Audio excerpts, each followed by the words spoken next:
मालवणच्या राजकोट किल्ल्यावरील छत्रपती शिवाजी महाराजांचा पूर्णाकृती पुतळा कोसळल्याची घटना 3 दिवसांपूर्वी घडली। या घटनेनंतर महायुती सरकार विरोधात राज्यभरात महाविकास आघाडीकडून ठिकठिकाणी आंदोलन करण्यात येत आहे। दरम्यान आज अजित पवार गट राष्ट्रवादी काँग्रेस सोलापूर शहराच्या वतीने गुरुवारी सकाळी छत्रपती शिवाजी महाराज चौकातील छत्रपती शिवाजी महाराजांच्या पुतळ्याजवळ बसून मूक आंदोलन करण्यात आले। छत्रपती शिवाजी महाराज की जय। शिवाजी महाराज के सम्मान में हम सब दौड़े मैदान में। राजे आम्हाला माफ करा। राजे तुम्ही 350 वर्षांपूर्वी बांधलेले किल्ले शाबूत आहेत, पण आताचे पुतळे निष्क्रिय शासकीय यंत्रणांचा धिक्कार असो अशा आशयाच्या मजकुराचे फलक घेऊन दंडावर काळ्या फिती लावून कार्यकर्ते मूक आंदोलनात सहभागी झाल्याचे पाहायला मिळत होते।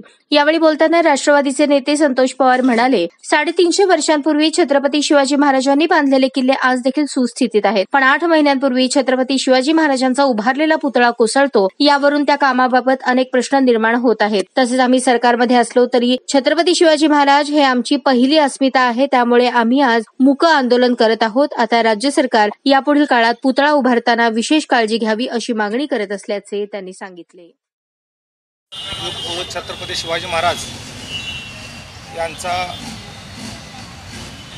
पुतळा सिंधुदुर्ग जिल्ह्यामध्ये जो कोसळला त्या दुर्दैवी घटनेचं राष्ट्रवादी काँग्रेस पार्टीच्या वतीने आम्ही निषेध करतो।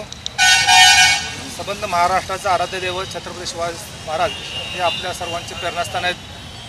त्यांच्याबद्दलची जी घटना घडली ते अतिशय दुर्दैवी असून यामध्ये प्रशासन असतील, त्यावेळेचे अधिकारी असतील, मूर्तिकार असतील, इंजिनियर असतील, जे कोणी ह्या दोषी असतील त्या सर्वांवर कडक कारवाई व्हावी, जेणेकरून पुढे जाऊन ज्यावेळेला पुतळा उभारती छत्रपतींचा पुतळा उभारला जाईल त्यावेळेला ह्या सर्व गोष्टीची काळजी घेण्यात येईल। यासाठी राष्ट्रवादी काँग्रेस पार्टीच्या वतीने संबंध महाराष्ट्रामध्ये मूक निषेध आंदोलनाचं आयोजन करण्यात आलेलं आहे। त्या अनुषंगाने सोलापूर शहर राष्ट्रवादी काँग्रेस पार्टी आज छत्रपती युगपुरुष शिवाजी महाराजांच्या पुतळ्याच्या इथे आम्ही मूक निषेध आंदोलन करत आहोत।